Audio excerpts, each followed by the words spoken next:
করি, ঠিক আছে? কিরকম ধরেন আছে যে পানি ভর্তি একটা বালতির ওজন 12 কেজি, এরকম প্রশ্ন প্রায় সময় দেখবেন ফেসবুকে ঘুরে বেড়ায়। বালতির অর্ধেক পানি ভর্তি হলে, যখন বালতির অর্ধেক পানি ভর্তি হয় তখন কি বালতিটাও কেটে অর্ধেক করে না? বালতি কিন্তু ফুল থাকে, ঠিক আছে? তখন যদি পানি ওজন করা হয় তখন 7 কেজি হয়। খালি বালতির ওজন কত? তাহলে কি হবে, এই দেখেন বালতি প্লাস 1 অংশ পানি, 1 পানি বা 1 অংশ পানি ইকুয়াল টু কত কেজি? 12 কেজি। আর বালতি প্লাস এই যে হাফ পানি ইকুয়াল টু কত কেজি? 7 কেজি। তাহলে এখানে যদি আমি বিয়োগ করি তাহলে কি হবে, এই বালতি আর বালতি কিন্তু কাটা যাবে। কেন বালতি কাটা যাবে? কারণ দুটা তো সমান সমান বালতি, তাই না? আচ্ছা, আর 1 পানি থেকে হাফ পানি বাদ দিলে থাকে কত? হাফ পানি। এই হাফ পানির মান কত? 12 থেকে 7 বাদ দিলে 5। এটা কিন্তু আমি মুখে মুখে বলতে পারতাম, কিন্তু ওখানে তখন ফরম্যাটটা মাথায় কাজ করতো না। এবার কিন্তু ফরম্যাট মাথায় কাজ করবে, ঠিক আছে? যে যখন ফুল বালতি পানি ওজন করা হয়, দাঁড়িপাল্লায় তুলে দেওয়া হয়, তখন ওই দাঁড়িপাল্লাটাতে কি কি থাকে? একটা ফুল বালতি থাকে আর 1 অংশ পানি থাকে। 1 অংশ পানি, তাহলে এই 1 অংশ পানি মানে ফুল পানি, এই দুটো যোগ করলে 12 কেজি। তাহলে 12 কেজিতে কি আছে? পানিও আছে, বালতি আছে। বালতিটা কেমন আছে? ফুল বালতি আছে। আবার যখন হাফ বালতি পানি ওজন করা হয় তখন কি হয়? তখন এই হাফ বালতি পানি থাকে, ঠিক আছে, কিন্তু বালতির যে পরিমাণ, বালতিটা কিন্তু হাফ করা হয় না, বালতিটা ফুলে থাকে। তাহলে বালতি প্লাস হাফ অংশ পানি ইকুয়াল টু হচ্ছে 7 কেজি। আমি যদি সমীকরণ দুটো বিয়োগ করি তাহলে বালতি বালতি কাটা যাবে, 1 অংশ পানি থেকে হাফ অংশ পানি বাদ দিলে থাকবে কত? হাফ অংশ পানির ওজন 5 কেজি। তাহলে 1 অংশ পানির ওজন কত? 1 অংশ পানির ওজন 5 গুণন 2 সমান সমান 10 কেজি। তার মানে এই যে 1 অংশ পানি না, এই 1 অংশ পানির মান হচ্ছে 10 কেজি। তাহলে শুধু বালতিটা কত? যেহেতু বালতি আর পানি মিলে 12 কেজি, বালতি শুধু পানি ফুল অংশের ওজন 10 কেজি, তাহলে বালতির ওজন হবে 2 কেজি। তাহলে এই প্রশ্নের অ্যান্সার হচ্ছে 2 কেজি। দেখেন না, সমীকরণ দিকে ভালো বুঝেন, তার জন্য কিন্তু খুব সোজা। 1 অংশ পানি ইকুয়াল টু 12 না? আচ্ছা, বালতি প্লাস হাফ অংশ পানি সমান সমান 5, সরি 7 দেওয়া আছে না? আচ্ছা, এখানে একটা কাজ করা যায়, এখানে তো বালতি আছে, তাই না? এখানে হাফ অংশ পানি আছে না? তাহলে এই হাফ অংশটা যদি আমি 1 অংশ করতে চাই তাহলে কি করতে হবে? এর সঙ্গে 2 গুণ করতে হবে। তাহলে এই সম্পূর্ণ সমীকরণের সাথে আমি 2 গুণ করি তাহলে কি হবে? 2 বালতি, মানে একটা বালতি এখন 2টা বালতি হয়ে গেল, ঠিক আছে? আর এই হাফ অংশ পানিটা হয়ে গেল 1 অংশ পানি, মানে 2 দ্বারা যদি সমীকরণটাকে গুণ করি ইকুয়াল টু এই 7-এর ডাবল হয়ে যাবে 14। এখন দেখেন এই প্রথম সমীকরণটা আর এই 3 নাম্বার সমীকরণটা যদি 3 নাম্বার থেকে প্রথমটা বিয়োগ করা যায় তাহলে কি থাকে? দেখেন তো, 1 অংশ পানি বিয়োগ 14 লিটার থেকে 12 কেজি চলে গেলে থাকে 2 কেজি। আর এখানে 2টা বালতি থেকে একটা বালতি বাদ দিলে থাকে একটা বালতি। তাহলে কিন্তু ডাইরেক্ট অ্যান্সার, ওই হাফ অংশ করারও দরকার নেই। কিন্তু ব্যাপারটা হচ্ছে কি, পুরো বিষয়টা যেভাবেই করেন দুইটাই সঠিক, দুইটাই সহজ, কিন্তু যেভাবেই করেন লজিকে উল্টাপাল্টা করা যাবে না। তাহলে এখানে যখন আমরা ডাবল করে নিলাম তখন কি হলো? তখন পানিও ডাবল হয়ে গেল আর বালতিও ডাবল হয়ে গেল। কিন্তু আমাদের যখন 12 কেজি ছিল ওইখানে তো একটা বালতি ছিল, এই জন্য 14 কেজি থেকে 12 কেজি বাদ দিলে এক্সট্রা বালতিটার একটা তেলপূর্ণ পাত্রের ওজন 30 কেজি, অর্ধেক তেল সহ পাত্রের ওজন 20 কেজি হলে পাত্রটির ওজন কত? তাহলে অর্ধেক তেল সহ পাত্রের ওজন 20 কেজি, ওই 20 কেজি আমি ডাবল করি তাহলে কি হবে? তাহলে ওই তেল অর্ধেকটা ফুল হয়ে যাবে, মানে এখানে যতগুলো তেল আছে ওইখানে ততগুলো তেল আছে, কিন্তু 10 কেজি আবার বেশি হয়ে গেল। কেন? কারণ এখানে পাত্রটার ওজন যা আছে ওইখানে 2টা পাত্র হয়ে গেছে। তাহলে 2টা পাত্র মানে কি? তাহলে ওই এক্সট্রা যে 10 কেজি ওইটা হচ্ছে পাত্রের ওজন। দেন অঙ্ক নিয়ে বুঝে বুঝে করলে একেবারে সব থেকে সহজ শর্টকাটটা তৈরি হয়ে যায়, ঠিক আছে? আশা করি ক্লিয়ার। বলে আমি বললাম, ঠিক আছে, যে 1/4 অংশ, ঠিক আছে, 4-এর 1 অংশ তেল সহ পাত্রের ওজন যদি 20 কেজি হয় তখন কি হবে কাহিনীটা? ঠিক আছে? আচ্ছা, 4-এর 1 অংশ দিলে একটু ফ্র্যাকশন চলে আসতেছে, তো আর একটু সহজ করে দিই, 5-এর 1 অংশ দিই, ঠিক আছে? তার মানে পূর্ণ সংখ্যা যেন হিসাবটা মিলে, ঠিক আছে? আচ্ছা, তাহলে 5-এর 1 অংশ তেল সহ, তার মানে কি একটা পাত্র আছে এটাতে ফুল তেল আছে, আর ওই পাত্রটা এখানে ফুল পাত্রটা আছে কিন্তু এটা ফুল তেল না, এটা 1 2 3 4 5 এইটুকু তেল আছে, আমি এটা দাঁড়িপাল্লায় উঠাই দিলাম, তখন এটার ওজন হলো 20 কেজি। তাহলে খেয়াল করেন, এটা ফুল আছে এটাতে ফুল নাই, তাহলে এই যে 1 2 3 4 অংশ, এই 4 অংশ কি হলো? 4 অংশ তেল কমে গেল। ওই 4 অংশ তেলের ওজন সহ এটা ছিল 30 কেজি, তাহলে এটা 30 এটা 20, তার মানে কি 10 কেজি কম না? 10 কেজি কি জন্য কম? এই 4টা পাত্রের তেল 4টা অংশ খালি হয়ে গেছে, তাহলে এই 4টা খালি অংশের ওজন হচ্ছে এই যে 10 কেজি কমে গেল তার, তাহলে 1 অংশের মান হচ্ছে 2.5 কেজি। তার মানে এখানে একটা দাগে 2.5 কেজি করে আলহামদুলিল্লাহ তেল ধরে, তাহলে এরকম কয়টা অংশ আছে? 5টা অংশ আছে। তাহলে 5 আড়াইতে 12.5, তাহলে 12.5 হচ্ছে তেল। তাহলে টোটাল ওজন যদি 30 কেজি হয়, তাহলে তেল যদি 12.5 কেজি হয়, তাহলে 12.5 থেকে আমরা বানাইলাম তো এই জন্য একটু জটিল হয়ে গেল, সমস্যা নাই। 17.5 হচ্ছে বালতির ওজন, পাত্রর ওজন, আর এটা হচ্ছে তেলের ওজন। ঠিক আছে, এইভাবে করতে একটু জটিল মনে হচ্ছে না? কিন্তু জটিল মনে হলেও ধাপগুলো কিন্তু বোঝা যাচ্ছে। ঠিক আছে, যে এই 4 অংশ খালি হয়ে গেল, এই কারণে 10 কেজি কমে গেল। তাহলে একটা অংশে 2.5 কেজি করে থাকে, এরকম 5টা অংশে 12.5 কেজি থাকে। তাহলে এই তেল বাদ দিলে বাকিটা হচ্ছে পুরাটা পাত্র। এখন এই জিনিসটাকে আমরা এভাবে করতে পারি, 5-এর 1 অংশ নিছি না, তাহলে এইরকম 5টা পাত্র নিব। মানে ধরেন আছে এটা একটা পাত্র আছে না, এরকম আর পাশে আরেকটা পাত্র আট করলাম, তারপরে একটা পাত্র, সবগুলো করে এরকম 5টা বালতিতে 5টা বালতির সিরিয়াল করে না, এরকম 5টা পাত্রের নিচের 1 অংশ 1 অংশ করে পূর্ণ আছে। তাহলে এটা যদি ওজন করি তাহলে কি হবে? এই 20 কেজিটা হয়ে যাবে 5-20-এ 100 কেজি। 100 কেজিতে কি আছে? 100 কেজিতে তেল আছে 5 অংশ। এই 5 ভাগের 1 ভাগটা 5 ভাগের 5 ভাগে হয়ে যাবে এখন। তার মানে এখানে ফুল 1 বালতি তেল আছে। সবগুলো তেল যদি একসঙ্গে করা হয় ফুল 1 বালতি তেল হবে। কিন্তু আমার তো বালতি দরকার একটা, কিন্তু এক্সট্রা বালতি আমি নিয়ে নিছি 4টা। তাহলে এই 30 কেজি থেকে, ঠিক আছে, 100 কেজি হয়ে গেল, এর কারণ 70 কেজি বেড়ে গেল। এই 70 কেজি হচ্ছে এই 4টা পাত্রের ওজন। এই 4টা দিয়ে ভাগ করলে 4 15 60, 4 17 64 68, 17 34 68, 4 17.5। তো এখানে দশমিক আসলো, একটু বড় সংখ্যা আসলো, বাট অন্যগুলো হলো একই রকম। ঠিক আছে, তাহলে এটার অ্যান্সার হচ্ছে 17.5 হচ্ছে একটা বালতির ওজন। এই 4টা বালতির বিষয়টা বুঝছেন কিনা একটু জানাবেন।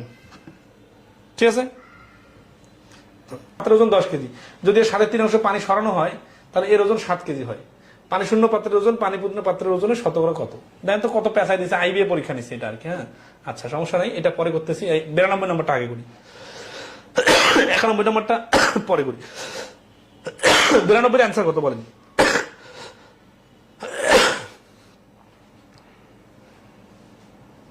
পাত্রের ওজন 46 কেজি। তাহলে এখানে পানিটা ফুল আছে, পাত্র ফুল আছে। 4-এর 1 অংশ পানি থাকলে, 4-এর 1 অংশ পানি থাকলে মানে কি 4-এর 3 অংশ পানি নাই হয়ে গেল। মানে আপনি 2 অ্যাঙ্গেল থেকে কিন্তু করতে পারেন, বিষয়টা একটু প্র্যাকটিক্যালি চিন্তা করবেন এবং 2 পাশ থেকে শিখতে হবে। তাহলে 4-এর 1 অংশ পানি থাকলে তাহলে জিনিসটা কিরকম? জিনিসটা এইরকম যে একটা পাত্র, একটাতে ফুল পানি আছে, আর ওই পাত্রটাকে যখন 4টা পার্টে ভাগ করা হইলো এবং এই একটা অংশে পানি আছে, এরকম একটা অবস্থা। আর এটা হচ্ছে 4 ভাগে পানি আছে। তাহলে এই সময়ের ওজন হচ্ছে 46 কেজি, আর এই সময়ের ওজন হচ্ছে 13 কেজি। এখন আপনি এই 4-52 বানাবেন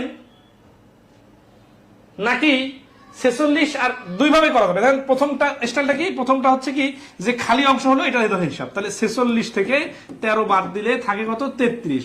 এই 33 হচ্ছে কি এই খালি হওয়া 3টা অংশের কারণে 33 লিটার পানি কমে গেল। তাহলে 3 অংশে, এই 3 কোথা থেকে আসলো, কিভাবে আসলো, এগুলো তো চিত্র দিয়ে বোঝাচ্ছে। তাহলে 3 অংশের মান হচ্ছে 33, তাহলে 1 অংশে 11। তার মানে এখানে 11 লিটার পানি ধরে। তাহলে এরকম অংশ আছে কটা? 4টা। তাহলে 4-11 কত? 4-11 হচ্ছে 44 লিটার পানি এটা ধারণ ক্ষমতা। কিন্তু এটা তো ওজন যে 46 কেজি বলা আছে। তাহলে 46 কেজির মধ্যে 44 কেজি যদি পানি হয়, তাহলে পাত্রটার ওজন হবে 2 কেজি। এটা কি? এটা হচ্ছে খালি হওয়া অংশটার হিসাব করে বুঝাই দিলাম, ধাপটা বুঝতে হবে। এখন 44-এর ওজন অ্যান্সার দিয়ে দিবেন তাহলে কিন্তু হবে না। ঠিক আছে, 44 তো পানি, আর পাত্রের ওজন বাইর করতে গেলে বিয়োগ করতে হবে। আবার এখানে আমরা 4-এর 1 আছে না, এটা কিন্তু বেশি সহজ। এখন যেটা বলবো সেটা কিন্তু বেশি সহজ, কিন্তু বুঝতে হবে। এইরকম ধর আছে, আরেকটা পাত্র আছে, ওইটা তো 4-এর 1 পানি আছে, আরেকটা পাত্র আছে, ওটা তো 4-এর 1 পানি আছে, আরেকটা পাত্র আছে, এটা তো 4-এর 1 পানি আছে। তাহলে এইগুলো সবগুলো যদি ওজন করি তাহলে কি হবে? এটার ওজন 13 কেজি হলে এটা সবগুলোর ওজন হবে 4-13 52 কেজি। মানে 52 কেজিতে আমরা কি কি পাবো বলেন তো? এই পানিটা এই প্রথম পাত্রটা ঢেলে দিলে এই অংশটা পূর্ণ হয়ে যাবে, এটা পাতিল খালি হয়ে গেল। এইটা যদি আবার ঢেলে দিই প্রথমটাতে, তাহলে এই পূর্ণ হয়ে যাবে, এটা আবার খালি হয়ে যাবে, খালি পাত্র। এটা যদি এখানে ঢেলে দেয়, তাহলে এই পাত্রটা, প্রথম পাত্রটা পুরোটাই ফুল হয়ে যাবে, এটা খালি পাত্র হয়ে যাবে। তার মানে এই 3টা খালি পাত্র আর একটা ফুল পাত্র। তার মানে এই 52 কেজিতে কি কি আছে? 52 কেজিতে আছে একটা ফুল পাত্র আর এই 3টা খালি পাত্র। তাহলে 46-এ আছে কি? এটা ফুল পাত্র। তাহলে 46 আর 52-এর মধ্যে ডিফারেন্স কত? ডিফারেন্স হচ্ছে 6। এই 6 কেন বেশি হলো? 52-তে যে 6 বেশি হলো, এটা কেন? কারণ এই 3টা এক্সট্রা খালি পাত্র যার দরকারই নাই। এটা কিভাবে বুঝলাম? ওই যে 4-এর 1 যখন বলছে না, তখন 4টা পাত্র নিতে হবে, তার মধ্যে একটা পুরনো পাত্র আর বাকি 3টা খালি পাত্র। এই 3টার ওজন যদি 6 কেজি হয়, তাহলে একটার ওজন 2 কেজি। মানে এইভাবে 2 কেজি আসলো, এভাবে 2 কেজি আসলো, যেভাবে ইচ্ছে করেন, সমস্যা নেই। যদি এর থেকে 7-এর 3 অংশ পানি সরানো হয়, এখন 7-এর 3 অংশ কিন্তু 10-এর সাথে যায় না, তার মানে ভগ্নাংশ আকারেই সরানো হচ্ছে, ঠিক আছে। এর ওজন পানি সরানো হয়, এর ওজন 7 কেজি হয়। পানি শূন্য পাত্রের ওজন পানিপূর্ণ পাত্রের ওজনের শতকরা কত অংশ? এই শেষের লেজুরটা লাগাই দিচ্ছে না, মনে করেন এটা বাদ, মানে শেষের লেজুরটা নাই। তাহলে এখন যদি বলি যে 7-এর 3 অংশ পানি সরানো হয়, এখানে কিন্তু 7-এর 3 অংশ পূর্ণ বলে নাই, তাহলে 7-এর 3 অংশ সরানো, তার মানে এখানে বলেন তো 7-এর 4 অংশ পূর্ণ থাকলে ওজন 7 কেজি। তাহলে আগের অঙ্কের সাথে রিলেট করতে পারতেছেন কিনা বলেন? ভাষাটা চেঞ্জ করে দিলে আপনি কিছু পারতেছেন না, তাহলে তো আপনি বিষয়টা ভিতর থেকে শিখলেন না। ভাষা চেঞ্জ করতেই পারে। এখানে বলছে 7-এর 3 অংশ পানি সরানো হলো, মানে বাদ দেওয়া হলো। তাহলে পানি আছে কত অংশ? 7-এর 4 অংশ। কোথায় শিখছি? প্রথম ক্লাসে সুন্দর করে শিখছি না, নিচে 7 মোট, উপরে 3 যদি কম হয় তাহলে 4 থাকে। তাহলে 7-এর 4 অংশ পানি সহ ওই পাত্রটার ওজন 7 কেজি। এইটুকু পর্যন্ত আগের অঙ্কের সাথে মিলছে কিনা বলেন? যদি মিলে যায়, এখন মনে করেন শেষের অংশটা নাই।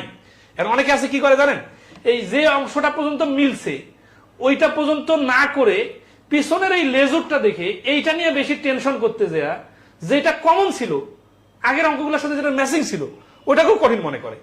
আরে ভাই, মানে লেজুর তো লাগাইতেই পারে, তাই না? তাইলে আপনি ধরেন আছে, আপনি 10-এর ধরেন 9-এর নামতা পারতেছেন না, ভুলে গেছেন বা কঠিন লাগতেছে, তাই বলে কি আপনি 8-এর নামতা ভুলে যাবেন? 8-এর নামতা তো আপনার মুখস্থ আছে, ব্যাপারটা বোঝেন কিন্তু লজিকটা। তার মানে আপনি 8 পর্যন্ত পারেন, ওটা পর্যন্ত করেন আগে, তারপরে আপনি 9-এর নামতাতে যান। তো বিষয়টা হচ্ছে যে এরকম, যে আপনি যে অংশ পর্যন্ত কমন ওইটা আগে করেন। তাহলে এই 7-এর 4 আর 10 আছে, তাই না? তাহলে 10 কেজি ওজন, এটা হচ্ছে ফুল পাত্র। তাহলে আসি, এই পাত্র দেখেন এখানে কেন, তাহলে এখন টেকনিক লাগবে, মানে টেকনিকটা এখন কাজ না করে কেন এইভাবে কাজ করতেছি, কারণ এখানে পূর্ণ সংখ্যায় দেওয়া নাই, টেকনিকও কাজ করবো, সমস্যা নাই। পাত্র প্লাস 1 পানি, 1 পানি মানে কি ফুল পানি, ইকুয়াল টু 10 কেজি। আর পাত্র প্লাস 7-এর 4 পানি সমান কত? 7 কেজি। তাহলে বিয়োগ করলে কি হবে? বিয়োগ করলে এই যে 7-এর 3 অংশ খালি হয়ে গেছে, এটার মান কত? এটার মান হচ্ছে 3 কেজি। এই বন্ধু সবাই বুঝতেছেন কিনা বলেন? তাহলে 1 অংশ সমান কত কেজি? 1 অংশ সমান 3 গুণন। আচ্ছা, 7-এর 3 কি? 7-এর 3 অংশ কিসের অংশ? 7-এর 3 অংশ পানি, কারণ পাত্র তো ডিলিট হয়ে গেছে, কাটাকাটি চলে গেছে। তাহলে 7-এর 3 অংশ সমান 3 কেজি হলে 1 অংশ সমান 3, এটা উল্টে যায় 7 উপরে নিচে 3। আর এমনিতে তো বুঝছে 3 ভাগে 7 ভাগে 3 ভাগ যদি 3 কেজি হয়, তাহলে 1 ভাগে 1 কেজি, 7 ভাগে 7 কেজি। তাহলে 7 কেজি, 7 কেজি কি? 7 কেজি হচ্ছে 1 অংশ পানি, মানে এই যে পানিটা, এটা হচ্ছে 7 কেজি। তাহলে পাত্রটা কত কেজি? পাত্রটা 3 কেজি। কেন বুঝলাম কিভাবে? ওই যে 10 আছে, 10 থেকে 7 বাদ দিলে 3 কেজি। তাহলে এই পাত্রটা কি? খালি পাত্রটার ওজন হচ্ছে 3 কেজি।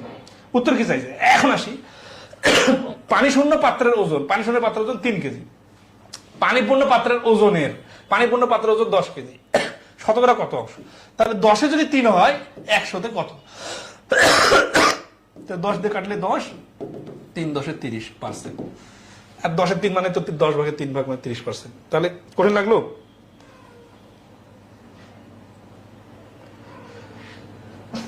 অভিক কুমার বলছে, স্যার আমার কমেন্টের উত্তর না। 7-এর 3 অংশ পানি, তাই না? তাহলে এটা টোটাল ট্যাঙ্কটা 1 2 3 4 5 6 7, এই 7 অংশ পূর্ণ আছে, মনে করো 7 ভাগ করছে ট্যাঙ্কটাকে। আর এখানে কি হয়েছে? 1 2 3 4 5 6 7, এইটাও 7 ভাগ। হ্যাঁ, এটার ওজন হচ্ছে 10 কেজি। এখানে কি আছে? এখানে প্রত্যেকটা পার্টে কানায় কানায় পূর্ণ আছে। যদি এ থেকে 7-এর 3 অংশ পানি সরানো হয়, দেখেন কিন্তু প্র্যাকটিক্যাল লজিকটা শুরুতে যে বেসিকটা পড়ে আসছি, নিচের হর মানে টোটাল, আমার টাকার 5 ভাগের 2 ভাগ আমি দান করে দিলাম, এই কথা মানে হচ্ছে আমার কাছে 5টা বান্ডিল আছে বা 5 ভাগ করতে হবে আমার টাকাটা, কয় টাকা থেকে থাক, এই হরটা মানে হচ্ছে টোটাল করতে হয়, টোটাল ভাগ এতটা। তাহলে এখানে আমরা পানিটা কয় ভাগে আছে জানি না, কিন্তু এখানে দেখতেছি 7-এর 3 অংশ পানি সরানো হলো, তার মানে যতগুলো পানি থাকে ওই পানিগুলোকে আগে 7 ভাগ করা হয়েছে, 7 ভাগ করে 3 ভাগ ফেলে দেওয়া হয়েছে। তাহলে 3 ভাগ ফেলে দিলাম মানে কি? এই পানিটা ফেলে দিলাম, সরানো হলো মানে এই যে এটা ফেলে দিলাম, এটা ফেলে দিলাম, তাহলে থাকলো কত ভাগ? 1 ভাগ 2 ভাগ 3 ভাগ 4 ভাগ। এই যে 4 ভাগ থাকলো, 4 ভাগ তাহলে কি? এটার ওজন হচ্ছে 7 কেজি। তাহলে 4 ভাগ পানি আর এই পাত্রটা সহ এটার ওজন হচ্ছে 7 কেজি। তাহলে কমে গেল কত ভাগ? কমে গেল এই যে 10 কেজি থেকে 7 কেজি যখন হয়ে গেল, তাহলে কমে গেল 3 কেজি। কেন 3 কেজি কমলো? 3 কেজি কমলো হচ্ছে এই যে 1টা 2টা 3টা অংশ খালি হয়ে যাওয়ার কারণে। তাহলে 3 অংশ যদি 3 কেজি থাকে তাহলে পুরোটাতে 7 অংশ 7 কেজি আছে। আচ্ছা, তাহলে 7 অংশ যদি 7 কেজি হয় তাহলে কি হবে অ্যান্সার? এখানেও 7 কেজি আছে, তাহলে 10 কেজি যে টোটাল, তাহলে 10 কেজি কি পাত্র সহ 10 কেজি, তাহলে পাত্র ওজন কত? পাত্র ওজন হচ্ছে 10 থেকে 7 বাদ দিলে 3 কেজি, মানে এটা পারে নেবেন। তখন বাকিটা 10-এর পানি পূর্ণ পাত্র ওজন 10 কেজি, পানি ছাড়া পাত্র ওজন 3 কেজি, 10-এ 3 মানে হচ্ছে 30%। আশা করি সবাই ক্লিয়ার। 2 অংশ দান করে অবশিষ্টর 3/1 অংশ ব্যয় করলেন, তখনও যদি তার কাছে 100 টাকা থাকে তবে প্রথমে কত টাকা ছিল? এই অঙ্কগুলো পরীক্ষায় আসলে অনেকের পেশা মানে ঝামেলা লাগে যায়, হ্যাঁ, অথচ এই অঙ্কগুলো কয়েক সেকেন্ডে করা যাবে। দেখেন, এটা আমরা যে শর্টকাটটা করবো ওইটা রিটেনের জাস্ট অল্প কর। তার টাকা 7/2 অংশ দান করলেন, অবশিষ্টের 3/1 অংশ ব্যয় করলেন, তখনও যদি তার কাছে 100 টাকা থাকে তাহলে এক্স গুণন 7/3 গুণন 3/2 ইকুয়াল টু 100। 3 3 কাটা, এক্স সমান সমান 100 গুণন এই 7 উপরে নিচে 2, 50, 350। এই প্রশ্নের অ্যান্সার হচ্ছে 350 টাকা। কিভাবে আসলো সেটা বোঝাই দেব। এটাই রিটেন, এটাই শর্টকাট। দেখেন, এই যে যেভাবে করলাম এটা কিন্তু এটাই রিটেন, এটাই শর্টকাট। আচ্ছা, এখানে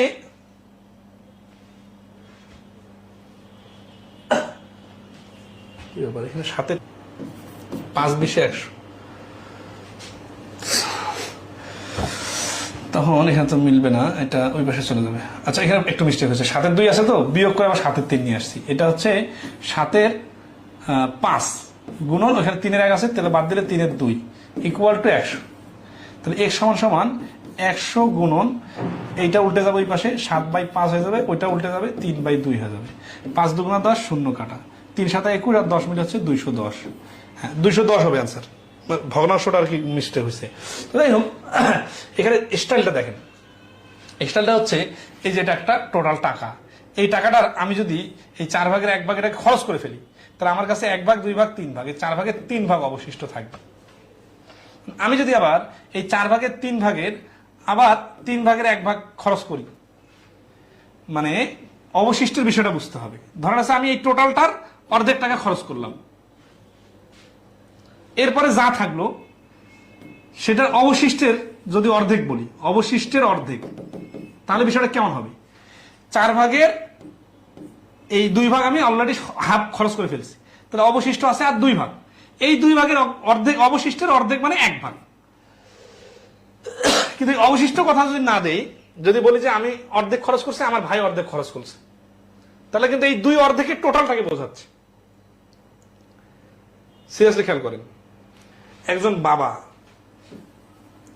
তার সম্পত্তির 8 ভাগের 1 ভাগ তার ওয়াইফকে দিল, 8 ভাগের 4 ভাগ তার ছেলেদেরকে দিল, 8 ভাগের 2 ভাগ তার মেয়েদেরকে দিল। এখন আসি 8 ভাগের 4 ভাগ আছে না, এই ছেলেরা যে এখন এই মা যে টাকাটা পাইলো ওইটার আবার 8 ভাগের 1 ভাগ ছেলেকে দিল। খেয়াল করতে, এই 8-এর 1 আর এই 8-এর 1 দুটো কি এক জিনিস? দুইখানে তো 8-এর 1 বলছে না, এক জিনিস না, কারণ এটা হচ্ছে বাবার 8-এর 1 আর এটা হচ্ছে মায়ের 8-এর 1। ঠিক আছে, মানে যে কোনো সময় ভগ্নাংশ সমান সমান দেখলে উল্টাপাল্টা মনে করবেন না, ওর আগে কি বলা আছে সেটা দেখতে হবে। তাহলে আমি যদি বলি ডাইরেক্ট অর্ধেক খরচ করলাম আর অর্ধেক রেখে দিলাম, তাহলে এই 2 ভাগ খরচ করলাম, 4 ভাগে 2 ভাগ খরচ করলাম, 2 ভাগ রেখে দিলাম। কিন্তু যদি বলি যে প্রথমে অর্ধেক খরচ করলাম আর অবশিষ্টের অর্ধেক দান করে দিলাম, তার মানে কি? তার মানে প্রথম অর্ধেক মানে এই 2 ভাগ, আর অবশিষ্টের অর্ধেক মানে অবশিষ্ট যে ছিল 2 ভাগ তার 1 ভাগ দান করে দিলাম। তার মানে টোটালের 1 ভাগ আর 2 ভাগ শুরুতে খরচ করছি, আর এই যে 1 ভাগ দান করে দিছি, তাহলে আমার কাছে এখনো আছে এই অবশিষ্ট 1 ভাগ। তাহলে এখান থেকে বুঝলাম যে সরাসরি অর্ধেক আর অবশিষ্টের অর্ধেক এক জিনিস না। এখন আসি, এক ব্যক্তি তার 7/2 অংশ দান করলেন, 7/2 অংশ দান করলেন, তো চলে গেল, তাহলে থাকলো কত? অবশিষ্টের বলতেছে না, তাহলে 7/2 কে আমি লিখলে লাভ হবে আমার? ধরুন আছে আপনার বাসায় 7/2 অংশ সবজি নিয়ে আসছেন, 7 ভাগের 2 ভাগ সবজি কেটে ফেলে দিতে হয়েছে, তাহলে আপনার কাছে আছে কি? আপনি রান্না করবেন কোনটা? 7-এর 5 ভাগ। তাহলে 7/2 অংশ আবর্জনাতে ফেলে দিয়েছেন, ওইখানে যাকে 7/2 হিসাব করে কোনো ক্যালকুলেশন তৈরি হবে? হবে না। তার মানে যেটা চলে যাবে, তারপরে যখন অবশিষ্ট বলবে তখন যেটা চলে যাবে ওইটার হিসাব ক্লোজ, ওইটা বাদে যেটা আছে সেটা হচ্ছে আমাদের ক্যারি ফরওয়ার্ড করতে হবে সামনে। এই জন্য আমরা এক্স গুণন 7/5, এক্স এর নাম কি? টোটাল টাকা। আচ্ছা, টোটালের 7/5 হচ্ছে কি? দান করার পরে অবশিষ্ট। এই অবশিষ্ট টাকা এই পর্যন্ত কিন্তু ক্লিয়ার। এখন 3/1 অংশ ব্যয় করলেন, যেটা ব্যয় করলো সেটা তো তার পকেট থেকে চলে গেছে, তাহলে আছে কোনটা? তাহলে 3/1 যদি ব্যয় করে তাহলে আর থাকে 3/2। এখন তখনও যদি তার কাছে 100 টাকা থাকে, এখন এই যে দেখেন সবার শেষে যে 100 টাকা আছে, এই 100 টাকাকে টার্গেট করে কিন্তু আমি এই পাশে নিয়ে গেলাম।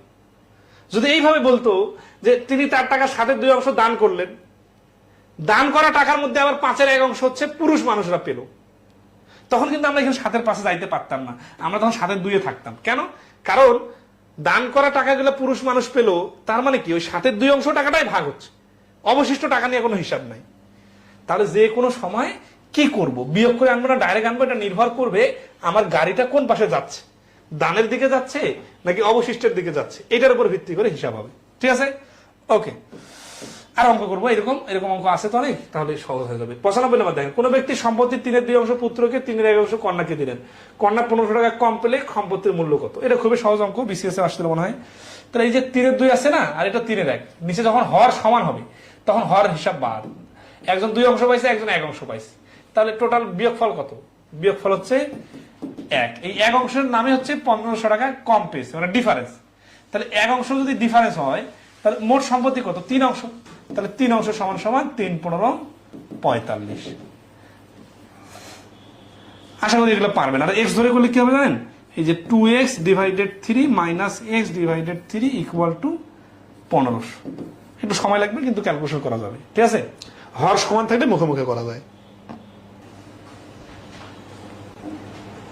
96 নম্বর প্রশ্ন বলতেছে যে এবিসি কোম্পানি 3600 জন চাকরিজীবীর মধ্যে 3/1 অংশ ক্লার্ক, যদি ক্লার্কদের সংখ্যা 3/1 অংশ হ্রাস করা হয় তাহলে অবশিষ্ট চাকরিজীবীদের শতকরা কতজন ক্লার্ক থাকবে?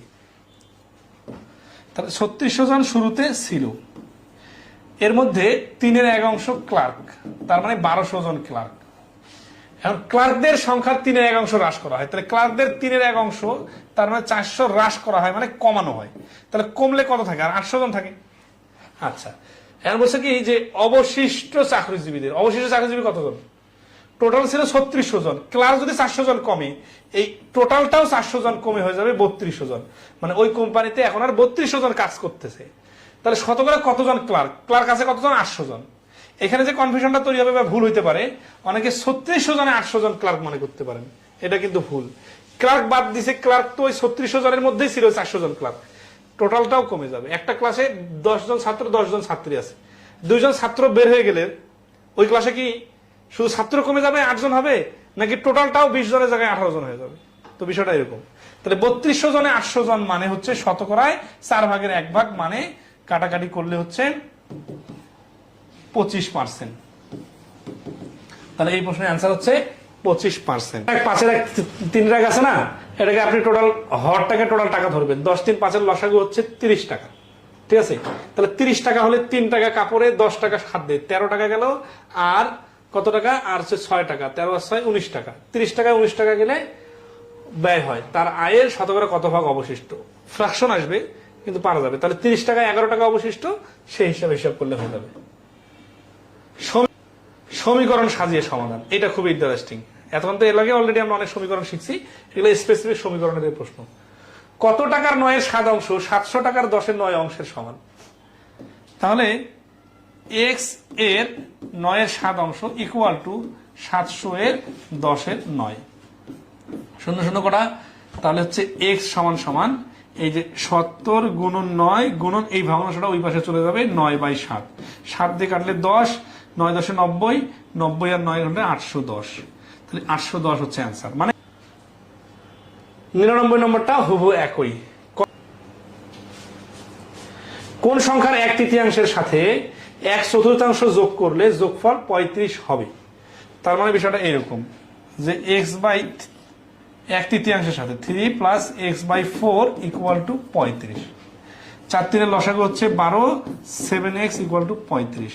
কি হবে? এই 3 দ্বারা ভাগ করলে 4, 4x, আর এখানে হচ্ছে 4 দিয়ে ভাগ করলে 3, 3x আর 4x যোগ করলে 7x ইকুয়াল টু 35। তাহলে x সমান সমান দেখেন, এগুলো ভগ্নাংশ থাকবে না, তখন একবার আড়াআড়ি গুণ তারপর 7 দিয়ে ভাগ, এটা না করে ডাইরেক্ট পুরো ভগ্নাংশটা ওই পাশে নিয়ে যাবেন। কিরকম? উপরে 12 নিচে 7, তাহলে 5 7 35, 5 12 60। তাহলে এই প্রশ্নের অ্যান্সার হচ্ছে খ। 15 5/1 মানে কি 3, 5 আর 3 এর ডিফারেন্স কত? 2, কিন্তু দেওয়া আছে এখানে 4। তাহলে 2 অংশের মান যদি 4 হয়, 1 অংশের মান হবে 2, যত অংশ তার ডাবল। তাহলে টোটালটা কত ধরছিলাম? লসাগু 15, 15 ভাগের মান 30। তাহলে এই প্রশ্নের অ্যান্সার 30। এইভাবে কি ডিজিট মাথায় খেলতেছে? যদি না খেলে তাহলে এই যে এটা তো সার্বজনীন নিয়ম আছে, এক্স ধরে x/3 x/5 বিয়োগ করলে ইকুয়াল টু 4। বাকি ক্যালকুলেশন করে নেন। এখানে যে যে কাজগুলো করবেন লিখে লিখে, ওইটা কিন্তু আমরা অলরেডি মুখে মুখে করে ফেলছিলাম। সবখানে কি আমাদের মুখে মুখে কাজ করবে? সবখানে করার দরকার নেই, যেগুলো ইজি ওগুলো করবে, আর ইজি গুলাই পরীক্ষা আসে। ঠিক আছে, আচ্ছা এই অঙ্কটা অনেকগুলো পরীক্ষায় হুবহু রিপিট আসে। ঠিক আছে, আপনারা একটু দেখে নেবেন। আচ্ছা, এখানে আরেকটা খুব ইন্টারেস্টিং বিষয় আপনাদের একটু দেখা দিই। ওই যেগুলো মুখে মুখে বলতেছি না, অনেকে ধরতে পারতেছেন না, তাদের জন্য আরেকটু সহজ করে দিই। এই যে 2 আছে না, আর 3 আছে, 3 আর 2 এর লসাগু কত? 6। তার মানে এইটার নিচে 6 বানায় নেবেন। 2 কে 6 বানাইতে যে উপরে 3, এটার নিচে 6 বানায় নেবেন। 6 বানালে 3 কে 6 বানাইতে যে দ্বিগুণ, তাহলে 4। তার মানে 6 ভাগের 3 ভাগ, এর সাথে 6 যোগ করলে 6 ভাগের 4 ভাগ হয়। তাহলে কি দেখেন তো, উপরে এই 3 ভাগটা হয়ে গেল 4 ভাগ, তার মানে 1 ভাগ বেড়ে গেল না? তাহলে 1 ভাগের মান হচ্ছে 6। কিভাবে? এই যে 4 আর 3 এর ডিফারেন্স 1 ভাগের মান যদি 6 হয়, তাহলে 6 ভাগের মান হবে 36। মানে যেটা মুখে মুখে করতেছি, অনেকে মাথায় কাজ করতেছে না, তারা যদি ডিজিট লিখে করতে চান, এই ভগ্নাংশ দুটার হর সমান করবেন। এগুলো কোথায় শিখতে পারেন? তো প্রথম ক্লাসে ভগ্নাংশের ছোট বড় করার সময় সমহর বা সমলব করে যে ক্যালকুলেশন করতে হয়, ওই রকম। ঠিক আছে, আচ্ছা ঠিক আছে, এই ধরনের প্রশ্ন আসে, রিটেনে আসে সমাধান করে। এটা প্রকৃত ভগ্নাংশ যখন বসছে, বুঝে নিতে হবে যে হর বড় লব ছোট। হর লব অপেক্ষা 4 বেশি। ভগ্নাংশটি বর্গ করলে যে ভগ্নাংশ পাওয়া যায়, তবে তার হর লব অপেক্ষা 40 বেশি হয়। ভগ্নাংশটি কত? এই ধরনের প্রশ্ন রিটেনে আসলে এক্স ধরে করবেন, আর এমসিকিউতে আসলে অপশন টেস্ট করবেন। এমনি মুখে মুখে করা যাবে না সহজে, কারণ লব হর দুইটা মিলে একসাথে ব্যালেন্স করা কঠিন। ঠিক আছে, একটা প্রকৃত ভগ্নাংশের হর লব অপেক্ষা 4 বেশি। তাহলে যদি বিষয়টা এরকম হয়, উপরে এক্স হয়, নিচে হচ্ছে x+4, লব অপেক্ষা 4 বেশি মানে কি? হরটা বড়, প্রকৃত ভগ্নাংশের জন্য নিচে বড়। ভগ্নাংশটি বর্গ করলে যে ভগ্নাংশ পাওয়া যাবে, তার হর লব অপেক্ষা 40 বেশি। বর্গ মানে কি? যে এটা স্কোয়ার, তার মানে কি? এই যে x+4 স্কোয়ার, আর এটা একটা হচ্ছে শুধু x স্কোয়ার। তাহলে বর্গ করার পরে কি হবে? করলে হর লব অপেক্ষা 40 বেশি হবে। এই হরটা লব অপেক্ষা 40 বেশি, ডিফারেন্স হচ্ছে 40। এখানে ক্যালকুলেশন করতে হবে, দেখেন ভালো ঝামেলা আছে। x স্কোয়ার প্লাস 2ab, তার মানে 4 দুগুণা 8 আর 8x, বি মানে 4 এর উপর স্কোয়ার মানে 16, minus x square equal to 40। x square কাটা, 8x equal to 24, R x এর মান হচ্ছে 3। তাহলে x এর মান 3 হলে ভগ্নাংশটা কত? 3 আর 3 আর 7, 4 মিলে 7। ঠিক আছে, তাহলে 3/7 হচ্ছে এই প্রশ্নের অ্যান্সার খ। এটা গেল রিটেন ফরম্যাট। ধরতে পারছেন কিনা বলেন? আর অপশন টেস্ট করলে কিভাবে করতে হবে? অপশন টেস্ট করলে এইরকম, যে লব হরের ডিফারেন্স 4, এখানে 4 আছে, এখানেও 4 আছে, এখানেও 4 আছে, এখানেও 4 আছে, তাহলে যে কোনোটা হইতে পারে। তারপরে কি বলছে? যে বর্গ করলে 7 7 49, 11 11 121, ডিফারেন্স 40 হচ্ছে না। 3 3 9, 7 7 49, ডিফারেন্স 40 হচ্ছে। এটা আনসার। এটা হচ্ছে অপশন টেস্ট। তাহলে এই ধরনের প্রশ্ন এমসিকিউতে আসলে অপশন টেস্ট করবেন। 5 এর 3 লব হরের সাথে কোন একই সংখ্যা যোগ করলে ভগ্নাংশটি 4/5 হবে? এটা নিজে থেকে করবেন। ঠিক আছে, 3/5 প্লাস এক্স প্লাস এক্স, একই সংখ্যা যোগ করলে 4/5 হবে। ঠিক আছে, বাকি এগুলো একই রকম, যার সমীকরণ সাজাতে হবে অপশন টেস্ট করা করে। ঠিক আছে, এগুলো নিজে চেষ্টা করবেন। এই 109 নম্বরটা করে দেই, আগের সাথে মিল আছে। একটা প্রকৃত ভগ্নাংশের লব হরের অন্তর 1, মানে ব্যবধান 1। ঠিক আছে, লব হরের প্রকৃত ভগ্নাংশ বলছে, তার মানে কি? লবটা হচ্ছে প্রকৃত ভগ্নাংশ যখন বলে দিছে, তখন কিন্তু লব ছোট বানাইতে হবে আর হর বড় বানাইতে হবে। লব থেকে 2 বিয়োগ এবং হরের সাথে 2 যোগ করলে যে ভগ্নাংশ পাওয়া যায়, তা 1/6 হবে। ভগ্নাংশটি কত? তাহলে প্রকৃত ভগ্নাংশ বলার কারণে উপরে যদি x হয়, নিচে হচ্ছে x+1। ঠিক আছে, লব থেকে 2 বিয়োগ এবং হরের সাথে 2 যোগ করলে, লব থেকে 2 বিয়োগ এবং হরের সাথে 2 যোগ করলে যে ভগ্নাংশটি পাওয়া যায়, তা 1/6 হয়। ভগ্নাংশটি কত? ঠিক আছে, তাহলে এখানে 3, এটা কারারি গুণ করলে x+3 ইকুয়াল টু 6x - 12। তাহলে এখানে হচ্ছে 5x ইকুয়াল টু 15, x এর মান হচ্ছে 3। x এর মান 3 হলে ভগ্নাংশটা হচ্ছে এই যে এটা হবে ভগ্নাংশ, তার মানে 3 আর নিচে হচ্ছে 4, তাহলে 3/4। শুদ্ধি পরীক্ষা করি। ডিফারেন্স বলছে লব হরের অন্তর 1, এখানে অন্তর 1 আছে, এখানে অন্তর 1 নাই, এটা বাদ। এখানে 1 নাই, এটাও বাদ। তাহলে এইটা এটার মধ্যে অপশন হতে পারে অ্যান্সার। তাহলে 2 বিয়োগ করলে, লব থেকে 2 বিয়োগ আর হরের সাথে 2 যোগ করলে, তাহলে এখানে হচ্ছে 3, এখানে হচ্ছে 8। ঠিক আছে, ভগ্নাংশ যা পাওয়া যাবে 6 এর সমান। এটা 6 এর হয় নাই, তাহলে এটা বাদ। তাহলে এটা অ্যান্সার, যেহেতু 3টা বাদ দিলাম স্ট্রং যুক্তিতে। ঠিক আছে না? আচ্ছা এটা নিচে করবেন, এগুলো সব কাছাকাছি। এই 9 নম্বর পদ্ধতিটা হচ্ছে এই অধ্যায়ের সব থেকে গুরুত্বপূর্ণ। ইমরান নাইন মিম আক্তার কি বলছেন? না স্যার বলতে কি বোঝাচ্ছেন? ঠিক আছে, আগে প্রশ্নটা পড়ি। বলতেছে কি যে একটা স্কুলের অর্ধেক ছাত্র ফুটবল খেলে এবং অবশিষ্ট দের, তাহলে অর্ধেক কিন্তু চলে গেল, তাহলে থাকলো কত? অবশিষ্ট। তাহলে প্রথম হাফ আর দ্বিতীয় হাফ কিন্তু এক জিনিস না, কারণ যদি বলতো 3-1 ফুটবল খেলে তাহলে অবশিষ্ট কিন্তু 3-2। তাহলে অবশিষ্ট কথাটা খুবই ইম্পর্টেন্ট, খেয়াল রাখবেন। ইংলিশেও রিমাইন্ডার বা রেস্ট বা লেফট এই কথাগুলো। অবশিষ্টদের 1/3 ক্রিকেট খেলে, তার মানে এখানে একবার ভগ্নাংশ হচ্ছে, তারপর আরেকবার ভগ্নাংশ হচ্ছে। এছাড়া বাকি 300 ছাত্র কোনোটি খেলে না। তাহলে 2টা ভগ্নাংশের পার্ট বাদ দিলে তৃতীয় যে লোকগুলো থাকতেছে, তাহলে এখানে দলটা 3 ভাগে ভাগ হচ্ছে। ফুটবল খেলে, ক্রিকেট খেলে, কোনোটাই খেলে না, এই 3 ভাগে ভাগ হচ্ছে না? আচ্ছা, তাহলে ওই ক্লাসে মোট কতজন ছাত্র আছে? তাহলে আমরা যদি রিটেন আকারে করি, ধরি মোট হচ্ছে x জন। এখন ডাইরেক্ট প্রশ্নের মতো লাইনটা লেখা কঠিন আছে, কারণ হচ্ছে কি যে আগে ফুটবলগুলো বার করতে হবে। ঠিক আছে, একটু বিস্তারিত লিখে দিই, হ্যাঁ, রিটেন আকারের জন্য। তাহলে ফুটবল খেলে কতজন? ফুটবল খেলে x/2। অবশিষ্ট কতজন? টোটাল x জন থেকে এই x/2 বাদ দিলে থাকে যারা, তারাই হচ্ছে অবশিষ্ট। অর্ধেক বাদ দিলে তারা অর্ধেকে অবশিষ্ট থাকে, তাহলে এই x/2 হচ্ছে অবশিষ্ট। তাহলে ক্রিকেট খেলে কতজন? ক্রিকেট যখন খেলে তখন কি হচ্ছে? ফুটবল খেলোয়াড় গুলো বাদ দিলে অবশিষ্ট যারা থাকবে তাদের, তাহলে অবশিষ্ট কারা? x/2, এদের 1/3 মানে 1/3। তাহলে কাটাকাটি করলে হচ্ছে x/6। এরা কারা? এরা হচ্ছে ক্রিকেট খেলে। এখন আমাকে এইভাবে ধাপে ধাপে কোথায় যে আমি সমীকরণ সাজাবো? আমি সমীকরণ সাজাবো এই 300কে টার্গেট করে, যে সমীকরণের ডান পাশে 300 বসালে কি হবে। তাহলে এখানে 300 হচ্ছে কোনোটাই খেলে না, তাহলে অবশিষ্ট কারা? এখন যে পরবর্তী অবশিষ্ট এখানে কিন্তু বলা নাই, বাট আমি কেন বার করতেছি? কারণ আমি যদি এই ক্রিকেটার গুলাকে ধরেন আছে যে দেখেন এই হাফ হচ্ছে ফুটবল খেলে, আর এই হাফ কি? এই হাফ হচ্ছে ফুটবল খেলে খেলোয়াড়দের বাদ দিয়ে বাকি যারা থাকে তারা, তাদের মধ্য থেকে আমি আবার এই লোকগুলাকে বাইর করে নিলাম যারা ক্রিকেট খেলে। তাহলে এই যারা ফুটবল খেলে না এদের মধ্য থেকে কিছু লোক ক্রিকেট খেলে, তাহলে এদেরকে বাদ দিলে যারা থাকবে তারা কারা? তারা ফুটবলও খেলে না, ক্রিকেটও খেলে না। তাহলে অবশিষ্ট মানে যারা এই x/2 হচ্ছে ফুটবল খেলে না যারা, এখান থেকে x/6 যদি আমি বাদ দিয়ে দিই তাহলে থাকবে কত? 3x - x মানে 2x/6 সমান সমান হচ্ছে x/3। এটা কি? এটা হচ্ছে আমাদের ফুটবল খেলে না, ক্রিকেটও খেলে না, মানে ফুটবল খেলোয়াড় বাই করে নিলাম। একটা ক্লাসে অনেকগুলো স্টুডেন্ট আছে, ফুটবল খেলোয়াড়দের বাই করে নিলাম। তারপরে যারা আছে সেখান থেকে আবার ক্রিকেট খেলোয়াড়দেরকে বাই করে নিলাম। তারপরে যারা আছে ওরা কারা? ওরা ফুটবলেও নাই, ক্রিকেটও নাই, মানে ওরা কোনোটাই খেলে না। আমার তো ওরে দরকার, কারণ এই যে বলছে 300 জন কোনোটাই খেলে না। তার মানে এখানে যেভাবে বলবে সমীকরণের ডান পাশের কুলুটা ওইভাবে আমরা অঙ্ক খাওয়াবো। ঠিক আছে, তাহলে এখান থেকে আমরা নিলাম কি? প্রশ্ন মতে। প্রশ্ন মতে এই যে যারা ক্রিকেটও খেলে না, ফুটবল খেলে না, এদের সংখ্যা সমান সমান 300 জন। তাহলে অতএব এক্স সমান সমান 900 জন।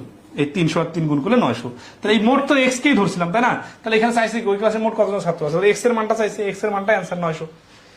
এখানে কিন্তু এই ধাপটা খুবই ইম্পর্টেন্ট। অনেকে যেটা করতে পারেন, এই ক্রিকেট খেলা যখন বাড়ি করলাম x/6, এই অবশিষ্ট বাড়ি করার সময় এইখানে আবার এক্স থেকে x/6 বাদ দিতে পারেন। এটা কিন্তু কনফিডেন্টলি ভুল অ্যান্সার, ভুল স্টাইল। কেন? কারণ আপনি তো টোটাল স্টুডেন্ট থেকে ক্রিকেটাররা বাদ দিলে যাদেরকে পাবেন তাদের মধ্যে ফুটবলও খেলে আবার ক্রিকেট খেলে না এরা আছে, কিন্তু আপনার তো কোনোটাই খেলে না, এটা বাই করতে হবে। আর আপনি তো ফুটবল খেলার থেকে আগে বাই করে নিয়েছেন, তাহলে টোটাল স্টুডেন্ট তো আর এক্স নাই। ঠিক আছে না? এই জন্য ফুটবল খেলোয়াড় বাদ দেওয়ার পরে যে অবশিষ্ট ছিল ওইখান থেকে আবার, তাহলে কি আপনার কাছে 20 টাকা ছিল, 10 টাকা একজনকে দিলেন, তারপরে একজনকে 2 টাকা দিলেন, তাহলে 20 টাকা থেকে আগে 10 টাকা বাদ দিচ্ছেন, তাহলে এখন কত আছে? আর 10 টাকা আছে। এই 10 টাকা থেকে 2 টাকা বাদ দিবেন, নাকি এই 2 টাকা বাদ দেওয়ার জন্য আবার শুরুর 20 টাকার হিসাব আনবেন? শুরুর 20 টাকার হিসাব তো আনা যাবে না। তো বিষয়টা এরকম। ঠিক আছে, আশা করি এটা রিটার্নটা ক্লিয়ার। কিভাবে সেটা দেখেন, মানে লিখিত আকারে শর্টকাট। সেটা হচ্ছে এক্স হচ্ছে টোটাল গুণন, আমাদের টার্গেট হচ্ছে 300 তে রিচ করা। দেখেন সমান সমান ডান পাশে 300। 300 নাম কি? 300 আমাদের এক্স এর নাম কি? টোটাল। 300 নাম কি? কোনোটাই খেলে না। তাহলে এখানে যাদেরকে বলবে খেলে খেলে ওদেরকে বাদ দিয়ে দিয়ে আমরা হিসাব করব। তাহলে এখানে বলতেছে যে অর্ধেক ছাত্র ফুটবল খেলে, তাহলে আমার এর মধ্যে আমার 300 নাই, এদেরকে বাদ দিয়ে যারা আছে তারা আমার 300-র মধ্যে আছে। তাহলে অর্ধেক যদি ফুটবল খেলে তাহলে বাকি অর্ধেক ফুটবল খেলে না, তা এরা কিন্তু না এর দলে, হ্যাঁ, এক্স গুণন এই হাফ হচ্ছে খেলে না। এরা তো ফুটবল খেলে না ঠিক আছে, কিন্তু ক্রিকেট তো খেলতে পারে। তার মানে আমার এটা সমান সমান 300 বলার এখন সময় হয় নাই, আরো কাজ আছে। সেটা কি কাজ বলছে যে এখন এটা হচ্ছে কি, এটা হচ্ছে অবশিষ্ট, এটা হলো আমাদের ক্রিকেট ফুটবল খেলা না, এই পর্যন্ত আমরা ইনশোর হতে পারলাম। এখান থেকে দেখতেছি আবার 1/3 ক্রিকেট খেলে, তাহলে এদেরকে তো বাদ দিয়ে দিতে হবে এই টোটাল থেকে। এরা ফুটবল খেলে না ঠিক আছে, বাট যারা ক্রিকেট খেলে ওদেরকে বাদ। তার মানে 3 এখানে যদি আমি 3 1 লিখি তাহলে ক্রিকেট খেলে বাইর হবে, বাট আমার তো ক্রিকেট খেলে দরকার নেই, আমার তো ক্রিকেটও খেলে না ফুটবলও খেলে না দরকার। তাহলে এখানে আমি 3 1 যদি না লিখে আমি যদি এটা 3 2 লিখি তাহলে কি হবে দেখেন তো। 3 1 যদি ক্রিকেট খেলে তাহলে 3 2 ক্রিকেট খেলে না, তাহলে কি হলো? তাহলে আমরা প্রথমে এখানে হাফ ফুটবল খেলোয়াড় বাদ দিলাম, তারপরে 3 1 ক্রিকেট খেলোয়াড় বাদ দিলাম। তাহলে ফুটবল খেলোয়াড়ও বাদ পড়ে গেল, ক্রিকেট খেলোয়াড়ও বাদ পড়ে গেল। তাহলে থাকলো কারা? যারা ক্রিকেটও খেলে না ফুটবলও খেলে না। এই জন্য এক্স গুণন হাফ গুণন 2/3 ইকুয়াল টু 300। ঠিক আছে, আচ্ছা, তাহলে এই 2 2 কাটা, এক্স সমান সমান 3 আর 300 গুণ করলে 900। এই স্টেটমেন্টটা অনেক ইন্টারেস্টিং কিনা বলেন? আমাদের সাথে 3 অংশ ব্যয় করলো, এখন আমরা কি ব্যয় করার ভিতরে থাকবো নাকি ব্যয় করার পরে যে টাকাটা আসছে সেখানে থাকবো? এটা নির্ভর করবে তারপরের কথাগুলোতে কি বলতেছে। সাপোজ ধরেন আমার কাছে যে টাকা আছে তার 7 ভাগ করে 3 ভাগ খরচ করে ফেললাম। এর মধ্যে আমি 1 ভাগ দিয়ে গরু কিনলাম, গোস্ত কিনলাম, 1 ভাগ দিয়ে মাছ, ধরেন 1 ভাগ দিয়ে মাছ কিনলাম আর 1 ভাগ দিয়ে চাল কিনলাম। যখন আমি ওই 7 ভাগে 3 ভাগের ভেতরে আসি তখন কিন্তু আমি 7 ভাগে 3 ভাগ ধরে হিসাব করবো, অন্যটা সাথে সার নিয়ে আসবো না। অনেকে আছে যে এখন যেভাবে শেখাবো মুখস্থ ওইভাবে করবে না। ভাই, কোনো কিছু মুখস্থ চলবে না, বুঝে বুঝে যে 7 3 আমি খরচ করছি, তার মধ্যে আবার অর্ধেক টাকা দিয়ে আমি মাছ কিনছি আর অর্ধেক টাকা দিয়ে চাল কিনছি। তাহলে এটা কোন টাকা? অর্ধেক টাকা মাছ আর অর্ধেক টাকা চাল, এটা তো 7 3 টাকা, তাই না? তখন 7 4 যাওয়া যাবে না, 7 3 মধ্যেই থাকতে হবে। কিন্তু যদি বলে যে অবশিষ্ট টাকা, তার মানে আমার যে খরচ হয়ে গেছে ওটা বাদ, তাহলে 7 3 বাদ দিয়ে যে টাকাটা আছে সেটা হচ্ছে 7 4। তাহলে আমি 7 4 যাবো নাকি 7 3 মধ্যে থাকবো, এটা নির্ভর করবে প্রশ্নের ভাষার উপর। তাহলে করার পরে অবশিষ্টের, এই যে অবশিষ্টের বলছে মানে তো আমাকে লাইসেন্স দিয়ে দিচ্ছে যে তুমি 7 4 চলে যাও। 12 5 ব্যয় করে দেখলেন, তাহলে অবশিষ্ট যে টাকাটা আছে এক্স এর সাথে 7 4 গুণ করলে অবশিষ্ট টাকা বাইরে যাবে। ওইখান থেকে আবার 12 5 অংশ ব্যয় করে ফেলছে, তাহলে অবশিষ্ট আছে কত? 12 7। তাহলে অবশিষ্ট আছে 12 7, তার নিকট 1000 টাকা আছে। এই দুই অবশিষ্ট খরচ বাদ দেওয়ার পরে যেটা অবশিষ্ট সেটার নামে হচ্ছে 1000 টাকা।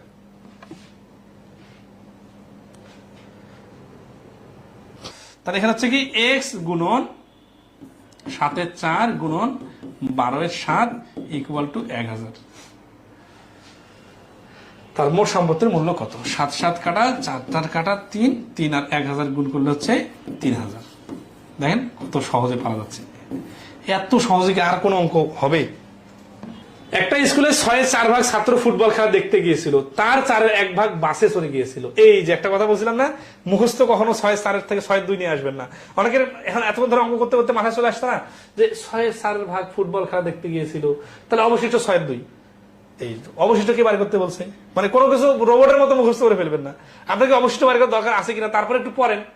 তার 4 1 ভাগ বাসে চলে গিয়েছিল, এই 4 ভাগের 1 ভাগ যে বাসে চলে গেল, এরা কি 6 4 এর মধ্যে যারা আছে তাদের মধ্যে থেকে নাকি 6 2 এর মধ্যে যারা আছে তারা?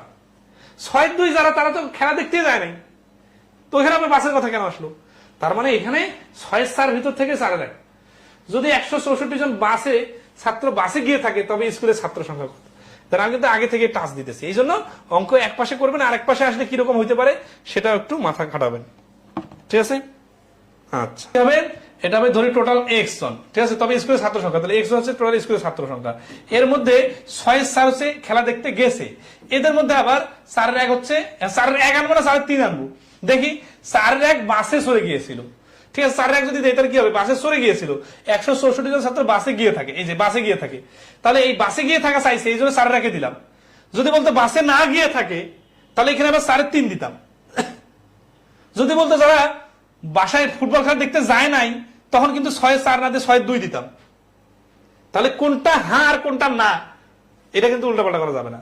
আচ্ছা, ইকুয়াল টু কত? Equal to 164। 4 4 কাটা, ঠিক আছে, x সমান সমান 164 গুণন 6 6 16 96 4 6 24 984। 96 মানে 960 আর 4 24 যোগ করে 984।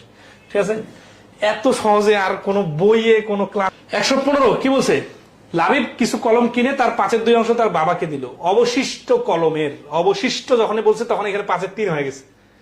ধরে ফেলতে পারতে হবে পড়ার সাথে সাথে, বেশি চিন্তা ভাবনা করারও টাইম নাই। আচ্ছা, এই ভগ্নাংশগুলো কি আপনারা ধরতে পারতেছেন? যদি মানে ভগ্নাংশকে আসলে বাড়ানো যায় না তো ফন্টটা, এই জন্য আমরা এইভাবে রেখে দিই। যদি ধরতে না পারেন তাহলে আমরা পরবর্তীতে 2/5 পাশাপাশি লিখে দিব, ঠিক আছে? একটু কমেন্টে রেসপন্স করিয়েন, তাহলে পরবর্তী। অবশিষ্ট কলমের 3/1 তার বোনকে দিলেন, বোনকে দেওয়ার পর অবশিষ্ট কলমের, এই বারবার অবশিষ্ট অবশিষ্ট বলতেছে, আমরাও চালাকি করে কি করব, যেটা দেওয়া আছে তার উল্টাটা নিব। 3/1 দিয়ে দিছে, তাহলে আছে 3/2, 5/2 দিয়ে দিছে, তাহলে আছে 5/3, 8/5 দিয়ে দিছে, তাহলে আছে 8/3, তাই না বিষয়টা? আচ্ছা, অংশ তার ভাইকে দিল, সবশেষে তার কাছে 12টি কলম রইল। তাহলে এই বিষয়টা কিরকম হবে বলেন তো? যে একটু ভেঙে ভেঙে দেখি। হ্যাঁ, আমাদের ধরলাম মোট এক্স, আর আমাদের টার্গেট হচ্ছে শেষে 12। শেষে 12 নাম কি? 12 নাম হচ্ছে সর্বশেষ অবশিষ্ট থাকা কলমের। তাহলে এখান থেকে ধাপে ধাপে বাবা ভাই বোনকে দিতে থাকবো, দিব না, দেওয়ার পরে অবশিষ্টটা নিব। তাহলে বলছে 5/2 তার বাবাকে দিল, তাহলে 5/2 তো বাবাকে দিয়ে দিয়েছিল, চলে গেছে। তাহলে এই 12টা কোনটা? 5/2 দেওয়ার পরে যে অবশিষ্ট আছে ওইটা কি 12 না? ওইটা পুরোটাই 12 না, কিন্তু ওর মধ্যেই 12 আছে। তাহলে 5/3 আছে, এই 5/3 যখন নিব তখন বাবার চ্যাপ্টার ক্লোজ। বিষয়টা কিন্তু বুঝে বুঝে করে না, অনেকে লিখে দিলে গুণ করে অ্যান্সার চলে আসবে, কিন্তু যদি ফিল করতে না পারেন যে জিনিসটা কেন হচ্ছে কিভাবে হচ্ছে, তাহলে কিন্তু পরে আবার উল্টাপাল্টা লাগে যেতে পারে। এই জন্যই বলি যে মানে অঙ্কটা আমরা শর্টকাটে করতেছি, কিন্তু পুরা জিনিসটা হৃদয় অঙ্কন করে, কোন মুখস্থ শর্টকাট না, লজিক্যাল শর্টকাট। তাহলে 5/3 কি?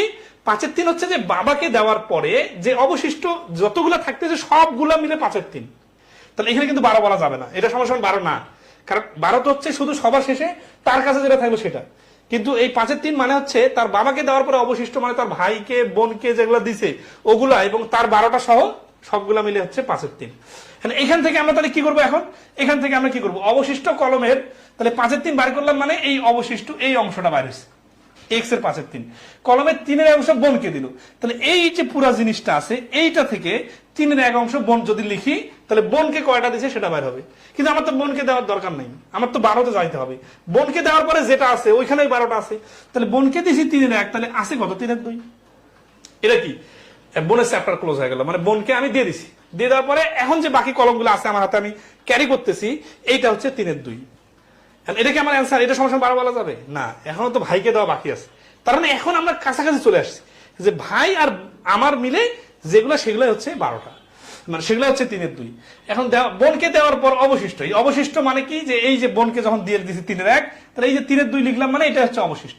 এই অবশিষ্ট কলমের 8/5 অংশ তার ভাইকে দিল, তাহলে 8/5 অংশ ভাইকে যদি দেয় তাহলে থাকবে কত? থাকবে হচ্ছে 8/3। দেওয়ার পরে দিল এবং সব শেষে তার কাছে 12টা আসে। এই 8/3 মানে তো অবশিষ্ট, ভাইকে দেওয়ার পরে অবশিষ্ট, মানে আরো কিছু করার চেষ্টা করবেন না আবার, কারণ এখানে তো আর কিছু বলা নাই, ঠিক আছে না? আচ্ছা, এবং এটা বুঝে নিতে হবে।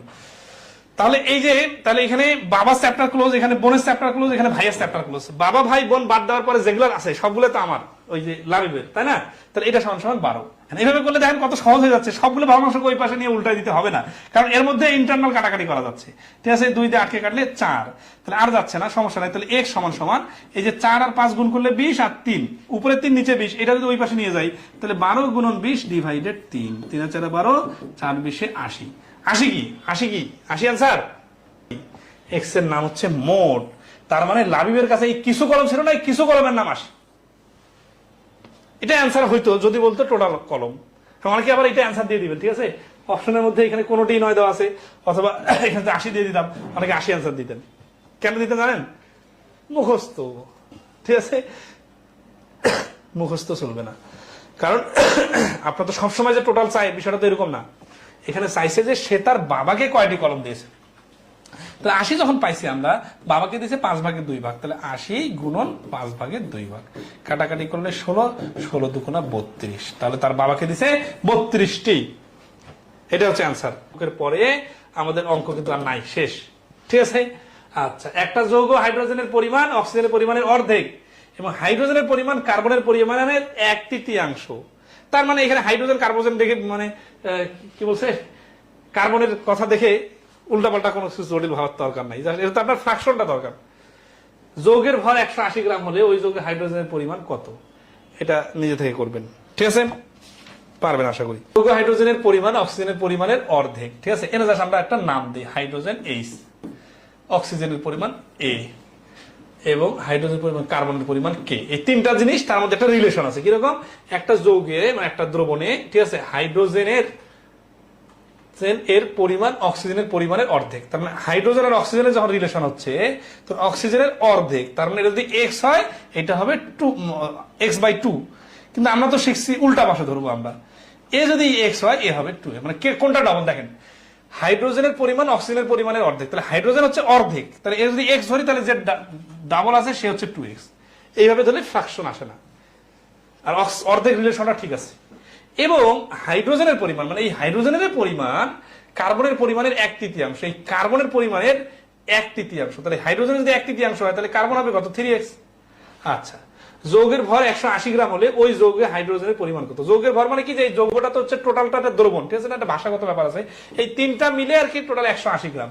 তাহলে x + 2x + 3x = হচ্ছে 180।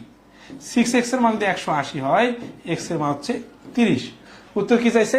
ওই যৌগে হাইড্রোজেনের পরিমাণ কত? হাইড্রোজেনের পরিমাণ 80 গ্রাম। আচ্ছা, এখন কথাটা যদি অনেকে সায়েন্স বিষয়টা বুঝছেন না, তাদের বোঝার দরকার নেই। খেয়াল করেন, যৌগে মানে হচ্ছে যে একটা হাইড্রোজেন, অক্সিজেন এবং কার্বন মিলায় যৌগ, ঠিক আছে। সেই যৌগটা হচ্ছে একটা বড় পার্ট, তার মধ্যে একটা ক্ষুদ্র পার্ট হচ্ছে হাইড্রোজেন, তার মধ্যে আরেকটা পার্ট হচ্ছে অক্সিজেন, তারপর আরেকটা পার্ট হচ্ছে কার্বন। তার মানে হচ্ছে কি যে একটা ক্লাসে 3 ধরনের স্টুডেন্ট আছে, বিষয়টা এরকম, ঠিক আছে। আচ্ছা, টোটাল যদি 180 জন স্টুডেন্ট হয় তাহলে হাইড্রোজেনের স্টুডেন্ট কতজন? সিম্পল। আশা করি ক্লিয়ার। এই রিলেশনটা ধরতে পারাটা ইম্পর্টেন্ট, ঠিক আছে।